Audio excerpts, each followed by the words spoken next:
and I will go ahead and get us kicked off, and then Megan, you can go from there. So good afternoon, everyone. My name is Adam Miller, and I work with the Vermont Department of Environmental Conservation. I'm really excited to be here with you today to talk about some of the funding opportunities that we have for manufactured housing communities. And I'm joined today by my colleague, Megan Cousino. And Megan, would you want to introduce yourself as well? Yeah, hi, my name is Megan Cousino. I'm the Environmental Program Manager for the Environmental Assistance Office. And we will dig a bit more into how the Environmental Assistance Office and ARPA are connected during the presentation. I think just a couple general housekeeping things related to this presentation as well. So the first thing is that this is being recorded and it will be posted tomorrow on the agency's website. The next thing is we're using Teams as the platform for this presentation. If everybody could mute themselves either on their Teams device or on their phone, that would be really helpful for background noise. Otherwise, we get a bit of feedback. And then I think the last thing is we're going to be doing a question and answer session at the end. So please type your questions into the chat as we go. And then at the end, Adam and I will run through the list of questions to make sure that we're getting all of those covered. So I think with that, Adam, we can get started. All right. Megan, I think you were going to take care of the intro, and then I'll hop in later on to talk about a little bit more of the specifics of the project and funding opportunity. Yep. So Adam is going to get the PowerPoint shared now, and then we'll hop into it. And while he's getting the PowerPoint shared, I'm going to drop in the chat some links to some websites with information about ARPA. The first link is to the general ANR ARPA page.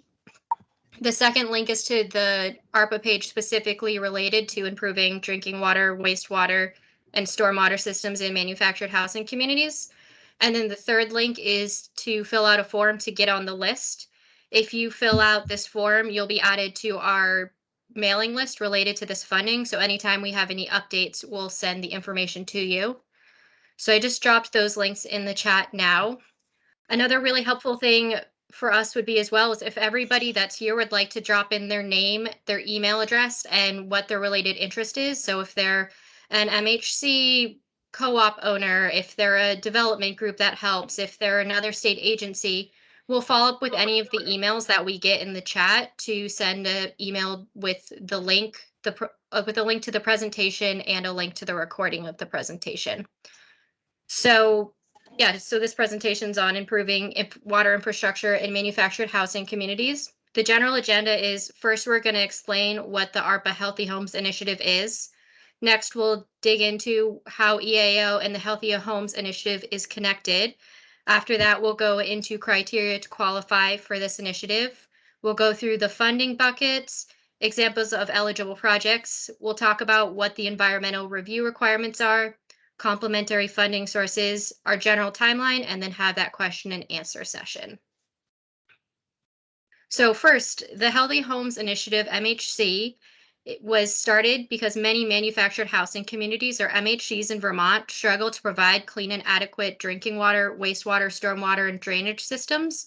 So this ARPA project is to provide technical and financial assistance to those communities to remedy these challenges and to support safe and affordable housing. The grants will be used to improve living conditions for people living in MHCs, and they'll help the residents follow Vermont's environmental regulations through needs assessments, professional technical assistance, and construction costs. And we'll go into each of those different categories later on in the presentation. So EAO, or the Environmental Assistance Office, is one of the two programs in the Environmental Compliance Division of the Department of Environmental Conservation. The Compliance Division was created to have the full spectrum of compliance in one section. So we have two parts. We have an enforcement program and the Environmental Assistance Office. The Assistance Office is proactive, and we try to help people on the front end of compliance with complying with environmental rules and regulations. We recently revisioned and we now have 3 sections. We have an accessible assistance section that's focusing on helping underserved and overburdened Vermonters comply with regulations. We have an outreach assistance section that is going to provide general outreach to the public about compliance. And then we have a community and municipal assistance section that's going to focus on reaching out to municipalities and towns to focus on their compliance with environmental regulations. So our ARPA position is going to be located in the accessible assistance section. And we're currently working on hiring a position, and they're going to administer the Healthy Homes Initiative. The Healthy Homes Initiative has 2 parts, this MHC part, and then also an on-site part. And the on-site part is to help homeowners that are low to moderate income replace failed water or wastewater systems. And there was a presentation on that section a couple weeks ago, and we'll get the link to that dropped in the chat as well, so you guys can check out to see what the 2 sister projects for the Healthy Homes Initiative is. So to qualify for the MHC Healthy Homes Initiative, you need to be a manufactured housing community, and you can either be cooperative or resident owned. You can be nonprofit, or you can be privately owned. So any of the 3 types of manufactured housing communities qualify for this funding. And you need to have infrastructure projects that are related to drinking water, wastewater, stormwater, or drainage issues. And from there, I'm going to pass it over to Adam, and I'm going to get that on-site link dropped in the chat. Great. Thank you, Megan. And to talk a little bit about the brief overview of the funding. So the ARPA funding, the American Rescue Plan Act funding, is $15 million. It was proposed by Governor Scott for fiscal year 22, 23, and 24 for the Healthy Homes Initiative. The Vermont General Assembly ended up appropriating about $3.25 million for this first fiscal year, FY22. And what that is going to entail is essentially kind of 3 different grant types. One is a needs assessment, so understanding what kind of needs are out there for manufactured housing communities. Technical assistance in permitting, so this is like the technical design, the cost scoping, going through the permit process, those kinds of things. And then certainly last but not least, just the construction aspect of it. So hopping into those a little bit more, the needs assessment and technical assistance and permitting grants, the overall purpose of those is to really provide funding and services for manufactured housing communities looking to either 1, understand what their water infrastructure needs are, or 2, be able to have the technical capacity to be able to design, permit, cost, and scope out an actual water infrastructure project. So for each of these, the allowable amounts would be somewhere between $10,000 to $75,000 per manufactured housing community grant. And approximately 15 to 20 needs assessments or technical assistance and permitting contracts or grants would be available for this fiscal year. The way we're planning on approaching this is by having a separate needs assessment and technical assistance and permitting grant application from the actual construction grant application. A lot of times, and I'm sure many of you know this, that not everyone has the capacity. We all work different jobs, we volunteer, we work in different organizations. Not everyone has the capacity to go through a full-blown request for proposals process and bring on a contractor. So one of the things that we felt like was important was being able to provide some of the basic needs assessment services to MHC residents or co-ops or owners by doing a lot of that legwork up front. So this approach would basically have needs assessment services that either 1, could be individually contracted by an MHC, or 2, we were hoping to set up a series of pre-established vendor contracts that are already out there, that if someone was awarded a needs assessment contract or a needs assessment grant, that you could just automatically go to that vendor that's kind of pre-established and start working, and they already kind of know what you need to do and the report requirements and those things. Really, it's the idea that, depending on where someone is in the spectrum of how far developed a project is, this is kind of the basic end of it as far as like what kind of wastewater, drinking water, stormwater, drainage needs do I have out there? And can I get that professionally assessed to figure out like what my actual needs are so I can move forwards with some other applications? The other end is the technical assistance and permitting end, and this would be individually contracted by the MHC yourself. The construction grants are a little bit larger pot of money, and the general purpose of this is to provide funding to actually allow for the construction of the water infrastructure project at the MHC. These grants would vary in size from $25,000 to $1.25 million max per MHC. And we anticipate for this fiscal year somewhere between 3 to 7 construction grants that we will be awarding out. So a lot of folks might be asking, like, what kind of projects are we talking about here? So again, it's water infrastructure projects. So it's wastewater, drinking water, stormwater, or drainage related. So all those kind of like water needs out there. So eligible projects could be like, what kind of manufactured housing community needs do we have at our individual manufactured housing communities? So future wastewater and water projects, having technical assistance or engineering done for a wastewater construction project, having your water source redeveloped or installed, connecting to municipal water or sewer, installing or repairing on-site wastewater systems like a septic system, making sure that you're meeting proper stormwater codes by having stormwater retrofits, installations, or developments. Making sure that from a site drainage perspective, you're modifying or making improvements to your site to make sure that you're not in a floodplain or avoiding river corridors. Water supply distribution system installations or repairs, or also, something so far as just making sure that you're modernized and following up with all the necessary codes and regulations with wastewater collection. So those are just some of the examples of eligible projects out there. Examples of projects which would not be eligible are things like above ground storage tanks or underground storage tanks that are holding fuel and those kinds of things. A lot of this is, if you can think of it from the realm of water and wastewater needs, those are the kind of water infrastructure projects we're looking at. A number of additional questions that we've been receiving from folks, a lot of questions about environmental review and what's required for environmental review. And I'll first say that a federal SAM.gov registration is required. That's something that we're going to require, and I can get more info on that registration process. If folks have questions about how to do that, we can always get you that info. But the big thing that I wanted to mention is everyone knows that like when it comes to working with MHCs, especially like HUD work and those kinds of things, there are different kind of levels of environmental review that are required. I've had a number of folks asking if a phase 1 environmental site assessment is required for this ARPA funding.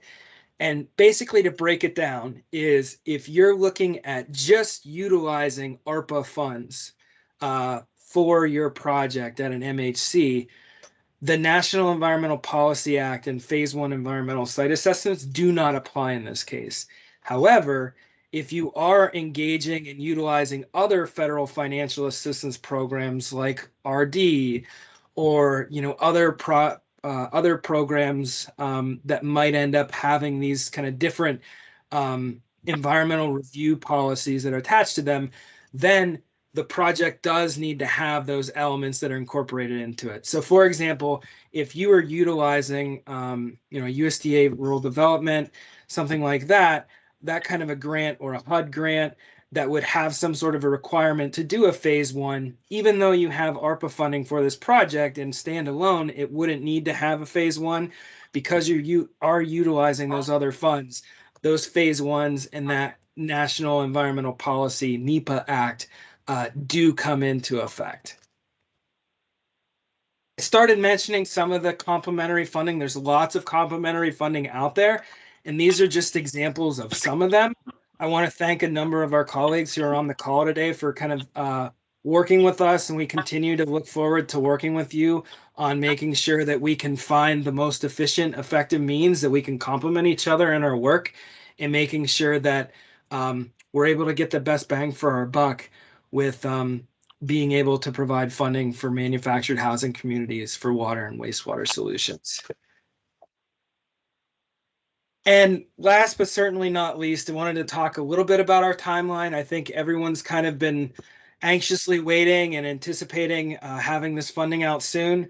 First and foremost for us in Vermont DEC is we need to make sure that we have the capacity in order to organize and effectively administer this program. So right now, we actually just finished up interviews for bringing on someone as an administrator for this program, and we hope to have that out soon and have that person kind of hit the ground running.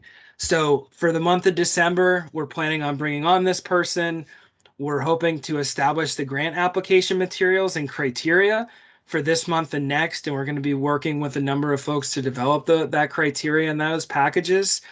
We're going to be working throughout the next months, soliciting interest and doing a lot of public outreach.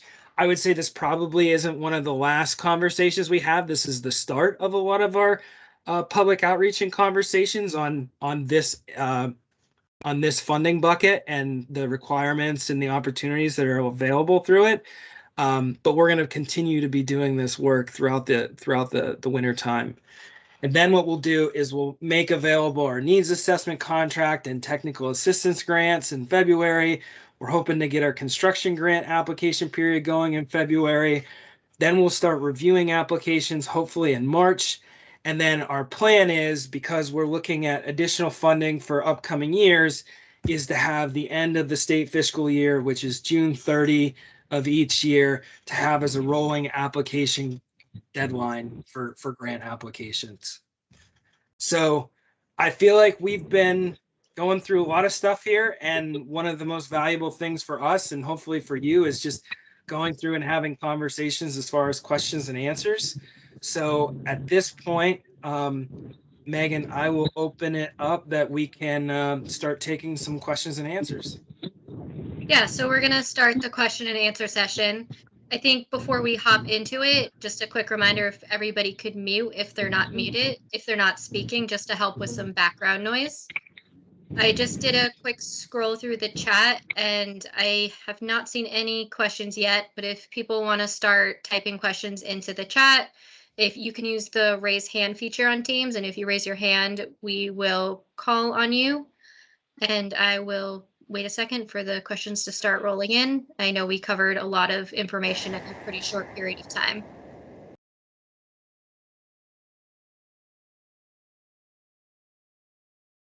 Okay, so the first question by James was, can this be done retroactively for already installed projects? So that's a good question, and that's not the first time we've had that question. We've had that for other projects. Megan, I'm not certain as to what we had. I don't want to go on record as to saying something that doesn't make sense or is contrary to what we've said. So what I can do is get back to you, James, on that. And if I've got your contact info, I'll be able to get that back to you. Yeah, we've started. Okay. Absolutely, Kim. Thank you. Deputy Commissioner Kim Greenwood. We have preliminary guidance that says that might be doable as long as it's within the ARPA authorization dates. So that is a tentative yes that we will look into whether we can get a firm yes on that. Thank you, Kim. Thank you, Kim. Yeah, so I know that we also got that question for the Healthy Homes on-site as well. So once we have a final decision on that, we can send that to the whole group of people on the interested list. And I'll resend that in the chat again, but that's the list to sign up to get updates on this. So the next question is from Liz, and it says, how will you look at projects that are currently in the design phase or being permitted due to multiple ANR violation citations? That's an excellent question, Liz, and that is something that we're going to factor into our criteria. As I mentioned, we're bringing on a person that's going to be administering this program. And with that person, we're going to be developing very kind of scoring based grant application criteria. So things like understanding the level of burden that a community experiences, understanding the needs of a project. You know, is it something that's an immediate life safety threat? Is it something that's a infrastructure improvement? Are these like needs assessments that are out there? I would say one of the criteria that would go into that is whether or not there are existing or ongoing violations of current environmental rules and regulations. I think that's something that we want to make sure that we're adding a level of prioritization to when we're going through that scoring. So long story short, yes, that is something that's going to be weighed into the decision-making process for how we prioritize this. That's one of many criteria that we're going to incorporate into that to help prioritize these applications. Because we do have, what we're finding is we have a limited amount of funding and quite a bit of need that's out there with folks. So we want to make sure that we do this in a manner that we're getting the assistance to the folks who need the assistance as much as they can for projects that make a really meaningful difference. Great. So I'm going to scroll to the next question. And that question is from Mark, and it says, can you help with what our specific next step and timeline should be if we are interested in submitting a grant application? Great.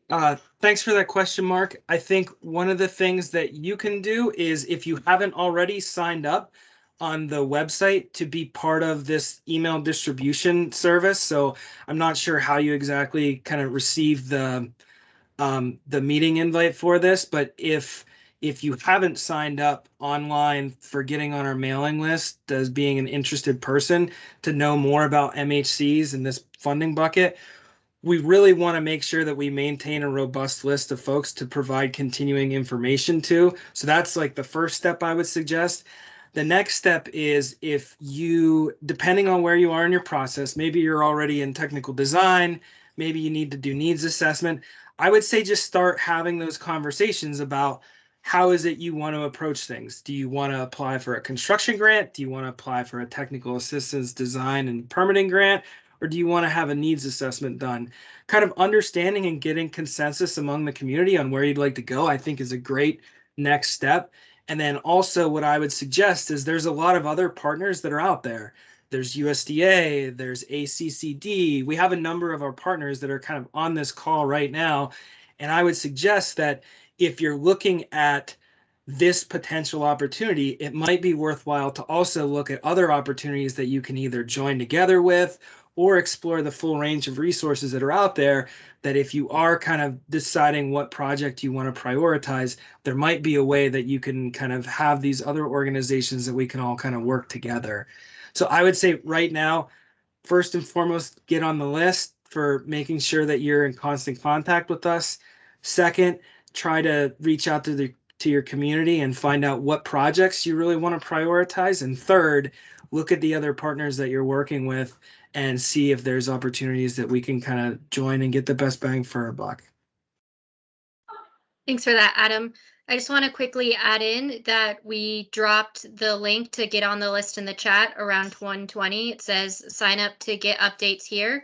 Just a quick clarification, because I've heard a couple questions about signing up. So the first thing is signing up to get on the list is to get updates and communication from us. It's not signing up for a project.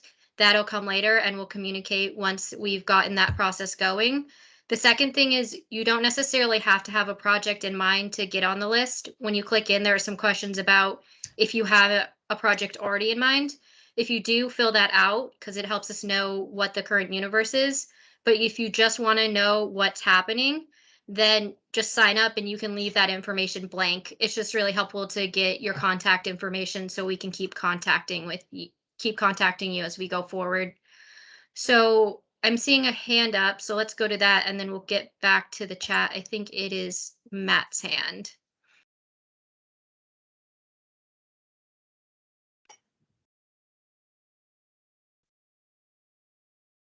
Oh, did the hand go down? Okay, yeah, it does look like the hand went down. Matt, if you do have a question, just raise your hand again or type it into the chat. The next question was from, or this next thing was a statement from Liz, and it says, the projects underway have partial funding, but not enough to complete the implementation scopes.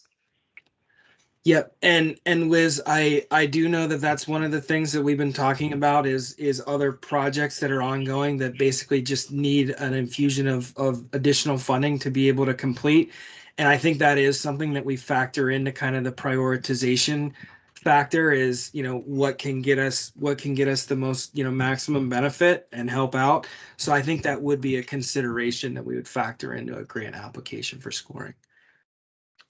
So the next question is from Elise. It says, is there a maximum grant amount, either total or per unit? So Adam, do we want to go back a slide or two just to Sure. review that again?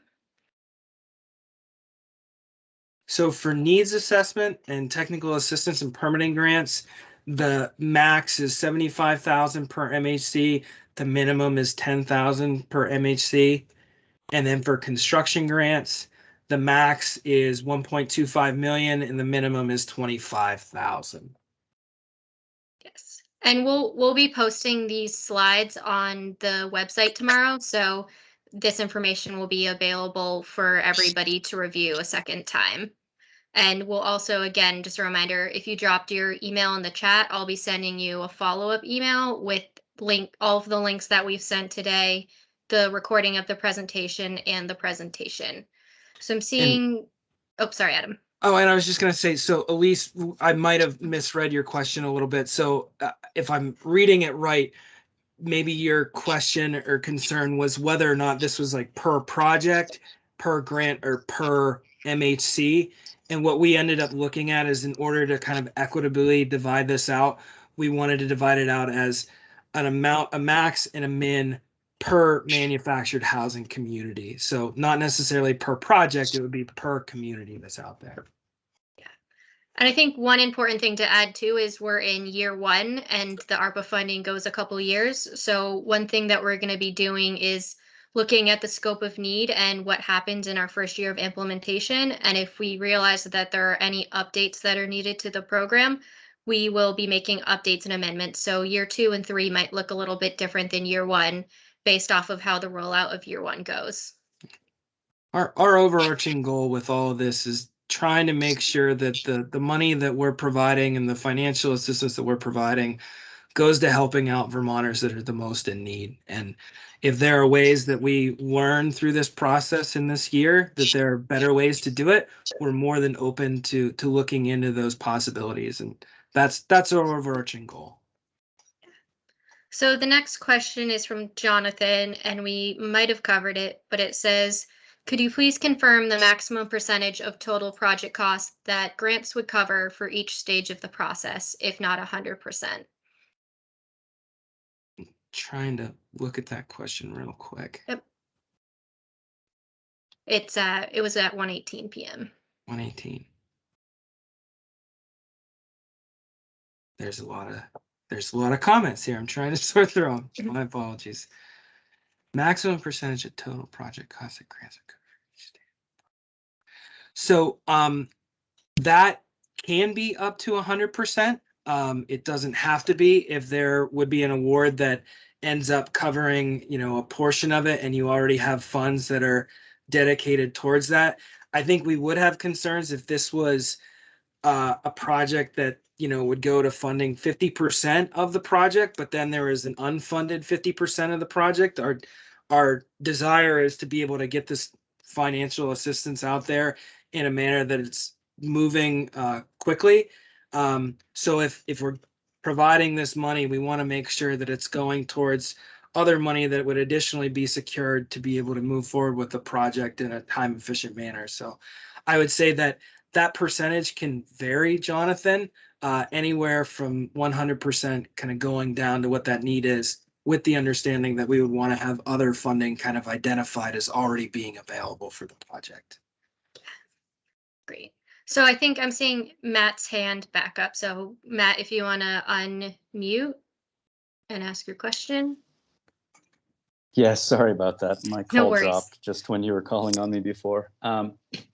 So my question relates to water supply infrastructure and specifically manufactured home parks that may have contamination issues and whether or not funding can be used for, in cases like that, either water treatment or possibly hooking on to a municipal system. Just as an example, for PFAS, we're currently tracking 7 different MHPs that have PFAS contamination, but currently at low levels, but some have some concerning trends. And we just had a do not drink go on another one that already had PFAS, but had a larger AST release from a petroleum tank recently that was deemed to be threatening a water supply. So just curious about any project opportunities for those sorts of cases. Thank you. Yeah. Thanks, Matt. And I would say, for each one of these situations, having that clearly articulated in a narrative that we'll have in our grant application will be key. I think as long as we can develop and maintain a significant nexus between whatever sort of environmental contamination is out there and impacts to drinking water or wastewater or some sort of water infrastructure is key. So if there are contamination issues that are out there that end up impacting a water supply that requires water supply, redistribution or refurbishment or something like that, those kind of things I think are eligible projects. Great. So the next question is from Liz, and it says, how will you look at private versus nonprofit or cooperative owned parks in terms of underwriting owners draw/profit versus returning all of the fund balances to reserves? That's an excellent question, Liz, and that was a consideration early on in this process when we tried to figure out, did it make sense to provide federal financial assistance for private owned parks or private owned communities versus co-op owned or kind of public ownership. And one of the things that we came back to is the guiding principle of we want to be able to help Vermonters in need. And a lot of times that also means that the residents of the manufactured housing communities that are out there, we definitely understand that there are concerns and real issues that are associated with providing financial assistance to someone like a private community or a private owner that then could be used to turn around to subsequently increase property values and things like that when it comes to adding money to the pocketbook. So what we're looking to do in the grant application kind of period is one, factor that into kind of like how we evaluate and prioritize applications, but then also when we do have an award, if it would involve a private manufactured housing community, making sure that we have additional language that's in there that stipulates that there is some sort of a relationship that this money cannot be used for basically like increasing a value or a property value to someone that could be detrimental to residents. Our overarching goal, like I said, is to improve the quality of life for manufactured housing community residents. And we felt like although there's kind of a very difficult line to maintain between the ownership ends, in the long run, the benefits to the community residents, whether they're private or co-op, there's still definitive needs out there. So it's a challenge, and it's something that we're going to work through, and hopefully we'll be able to navigate that appropriately. But again, trying to maintain that we want to provide assistance to people who need it most is kind of our guiding principle here. Great. So the next thing is we have a comment from Erhard, and they were asking about signing up for the interested party form if they don't have a project. So again, just sign up for the form to get information. You can have a project in mind, but if you don't have a project in mind, you can just skip any questions related to specific projects. Yeah, and I think Neil came in. Thanks, Neil, for adding that in the chat. He just said, suggesting making some sort of like a dummy project information with zero cost. That gets your name and email on the list. And it should be something that we can reasonably look at and say like, okay, this isn't a real project. We just want to make sure that this person's on the list. So the next question says, will municipalities be eligible if we are assisting a MHC get into compliance with stormwater? And I know that Neil said that he could help answer that question. Yeah, Neil, take it away. Good afternoon, and I think a similar question came up earlier today in the 3-acre funding discussion that we had at 11 o'clock. So if I make the assumption that this is about 3-acre stormwater requirements, what I think would be the most appropriate is to identify those 3-acre stormwater needs that pertain to that manufactured home community and bring that manufactured home community into that swim lane. And in a way, that'll be part of the work that the new staff member in Megan and Adam's team will be doing, coordinated with the new staff member in the Water Investment Division, who will be overseeing the 3-acre program. So the beauty of us integrating all these funding programs is we're able to see that. Now, if the question's about a different stormwater, compliance with a different piece of the stormwater rules, I guess maybe we could get a little clarification on that if something else was meant. Yep. And in general, just submit that into the interest form if you haven't, so that way we have that project added to our universe. And as Neil mentioned, there was a presentation this morning on the 3-acre stormwater, and that was also recorded and will be posted to the web. So if you check out our general ARPA website, there's a section for each of the different priority funding areas, and you click onto the page and you can see an overview of what the area is and any links that have been added, including the presentations. And that will probably be posted tomorrow as well. Megan, could I just sort of interject and ask E. Sherrington whether that answered the question that they were asking? That did. Thanks, Neil. Super. Okay, thank you. Okay, great. And then this next question also might be helpful if Neil stays on because it's about the SRF. So it says, can this funding be combined with DWSRF and CWSRF funding for connecting to municipal water and sewer systems? This would result in consolidation of a private public water system to the municipal system and an elimination of aging individual septic systems. And before you dive into that, Neil, could you also just give a brief overview what the SRFs are? That's a great idea, Megan. So the SRF, or State Revolving Loan Funds for drinking water and clean water, are loan funds maintained by the department that municipalities or private entities can borrow from at subsidized rates in order to build water infrastructure and wastewater and stormwater infrastructure. And it is definitely one of our complementary funding pathways along with these ARPA dollars. Now, this answer is going to depend on whether it's a clean water SRF or drinking water SRF project. So I'm going to take the clean water first. And if what is trying to be accomplished is that you have an aging set of individual septic systems and or some sort of a decentralized system, and you have a ready access to a municipal treatment, and you can hook up to that and therefore achieve a water quality benefit, that's absolutely SRF eligible, and integrating these funds with an SRF package would make a ton of sense.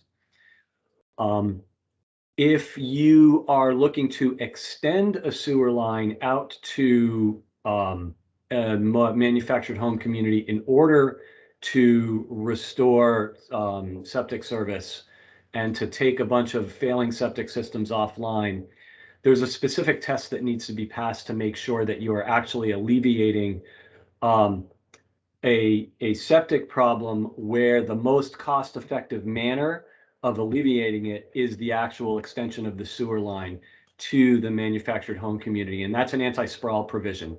So, if you were to run a line a mile from the town center out to a manufactured home community, then you've got a whole bunch of opportunity to hook up. So that's eligible for clean water SRF as long as it's fixing a documented water quality problem.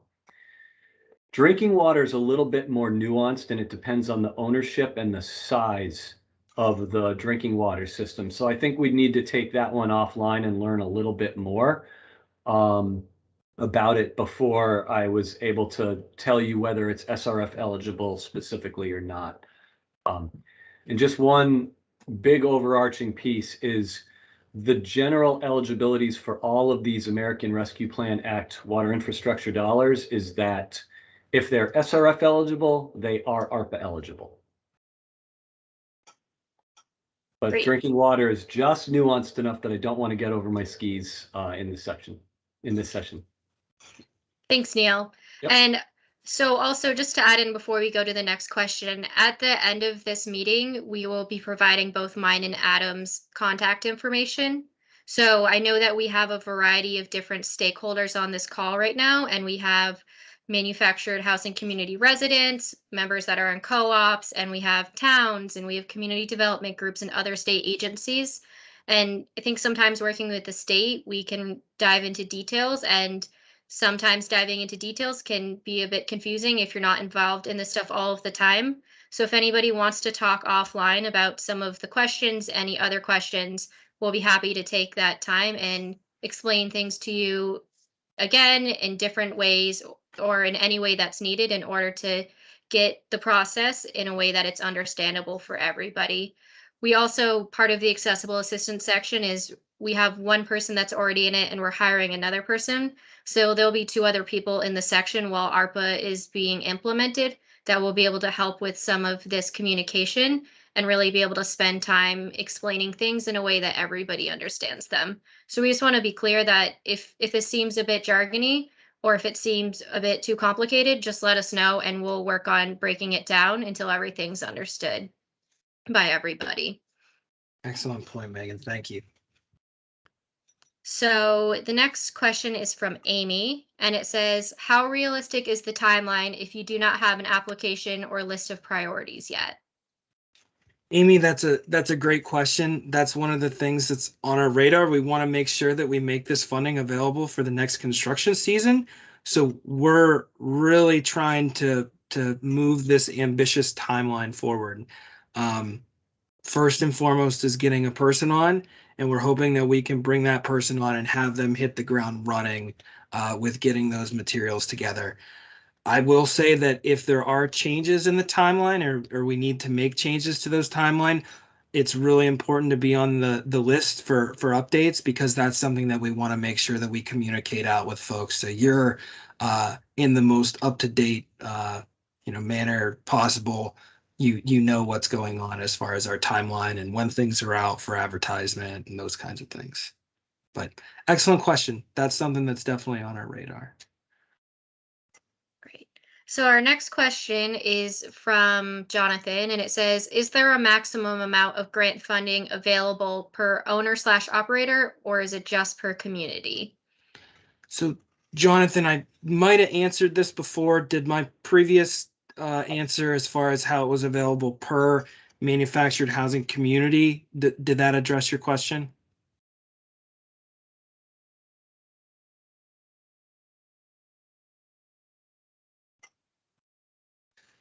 I'll just, so I'm at the top of the chat where the questions are. You can just throw into the chat yes, and we'll get down to it. But if not, then if you want to type another question into the chat, if it didn't, then we'll circle back to it as we keep going down the list.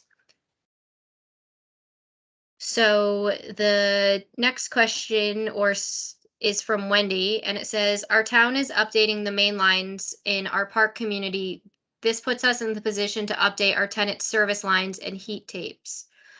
The other project is to update dry wells and replace with state-approved leach fields. Should I choose one over the other or apply for both? Wendy, when you're referring to service lines and heat tapes, can you elaborate on that a little bit more as to what that would be? And as for the get interested part, you can put both projects into the get interested so we can see what the realm is. And then as we have more decisions made, we can also help if there needs to be some limiting, just providing you with ideas of what's available. So I muted my mic if that's okay. Okay, yeah, great, thank you. Hi. So what it just means is that the issue is that we don't have any water meters within the park, and the lines are the main lines are so bad that we're springing leaks all the time. So they want to put meters in, which means they're going to put mains and then a meter pit in, and then we're responsible to then go from the meter pit to the home, and that means we have to replace all the service lines and the heat tapes. Okay. So that's where that project, so in a weird way, it's kind of like we're just kind of, our hands being forced a little bit, which is going to put us in a position of coming up with the money to do that. And they Yeah. would on the project relatively soon. So we would be working with the town on that. And then the other was just the fact that, we have a lot of, they're all old systems, they're all old dry well systems. And our concern is losing any of them. It's a retirement elderly community. And it's been one of our biggest concerns has been septic, because at this point we do not have any town sewage. Yep. Yeah. So this is coming from a privately owned park, but it's 92 lots, and there's a lot of infrastructure that we've been working on, such as drains and streets and on and so forth. So it's been kind of a burden. Yep. That's a great question, Wendy. And one of the things I wouldn't want to, not knowing all the details of the project, I wouldn't want to tell you like exactly one way versus the other. What I would suggest is trying to think about what the most pressing and definitive need is that's out there as it relates to, having residents having access to clean water and wastewater and that kind of infrastructure on top of promoting environmental conservation. So kind of thinking of those realms of things. And maybe another opportunity to investigate is maybe there's some sort of prioritization exercise that you could work on either with a consultant or within the community to maybe do some factor analysis to figure out what is the project that you want to move forward. Okay. That's great. Thank you. Yep. Thanks. So the next question is from Luann, and it says, if we're on the list, will we be notified when criteria has been set and the application process is ready? Also, what happens if you are not chosen for grant/funding and your community cannot afford to complete the projects, such as the 3-acre project? So your first question, Luann, is will we notify folks when there's an application ready and scoring criteria and what that is? Yes, absolutely. We will let folks know as to what's going on there. As far as if you're not selected for this grant funding opportunity, like I said, there's a lot of interest in this, and depending on that level of interest, we realize that if we award for one project, it might mean not awarding for another project. And we want to be able to help folks as much as we can, but we also understand that we have to prioritize things. When it comes to 3-acre stormwater, I will say that there's some other funding opportunities that are out there for things like 3-acre. There was just a presentation earlier today on 3-acre. So I would say, although this might not be like the funding route that you're able to look into, there might be alternatives. There's, like I said, there's a lot of partners that are out there. There's even another ARPA funding bucket that's devoted to 3-acre stormwater that could provide assistance. And I'm more than happy to get you in touch with some of the folks that kind of have those other partner programs, and I can write that down as a note to get you some of their contact info. Yeah. And we provided the list earlier of some complementary funding sources. So those are some other agencies that help with funding. And as we go through this process, we're continuing to communicate and collaborate with all of the different funding sources to try to figure out ways to get everybody in contact. So we're connecting the right people with the right agencies. So the next question is from Elise, and it says, would you entertain one application for a needs assessment in multiple parks owned by a single entity, or would you require separate applications? So, Elise, what I would do in that situation is I would break them out in terms of separate applications, because really what we're looking to award grant funding for is for each manufactured housing community. So if there's a vast organization that owns multiple communities, I think that would be almost in some essence like comparing apples to oranges when it comes to evaluating different communities and needs that are out there. So although it might be more of a cumbersome process, what I would suggest is trying to look at it from a separate application standpoint for each MHC that's out there. Great. So the next one is a comment from Neil, and he just mentions for PFAS, the Infrastructure Act may provide a better option, even more than ARPA. So the next question we have is from Liz, and it says, it is exciting that you are all making the commitment to change the way ANR approaches this sector. Underwriting nonprofit and cooperative parks is complex and has a long history. Will you be working with practitioners and other housing funding agencies like VHFA to gain input into how to underwrite these projects?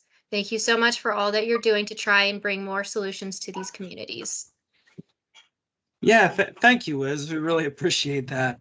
It's something that we're trying to do, and we realize it's a challenge, but we want to make sure that we're providing as best an opportunity as we can for folks who are living in manufactured housing communities.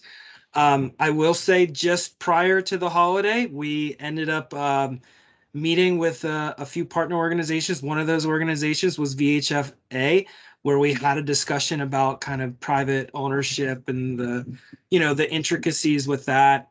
So that is, those are conversations that we're going to be continuing to have with, organizations like ACCD and VHFA, VHCB, USDA, RD. There's a lot of different organizations that we're working with to make sure that we come up with the best opportunity that we have that's out there for folks. So yes, in short, we plan to continue to gain input from those organizations. Thanks.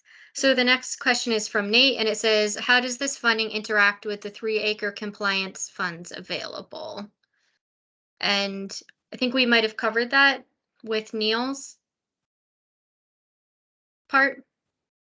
I think so, but maybe just to reiterate, there are two separate funding buckets that are out there. There's the funding bucket that's for MHCs, and then there's also a funding bucket that's for 3-acre compliance. So those are separate, although they're part of the American Rescue Plan Act funds. They are kind of separate programs that are administered in slightly different ways. Neil, is there anything you'd like to add on that? No, not really. It's a good problem to have, to be able to have a funding program for 3-acre for a manufactured home community and then have another program to complement those funds for other infrastructure needs. I'll say that. Yeah, it is. So our next question is from Jeff, and it says, if a needs assessment identifies previously unknown issues, what are the consequences/requirements? So Jeff, am I assuming you're asking as far as like what are the environmental compliance consequences or requirements? Is that what you're inferring?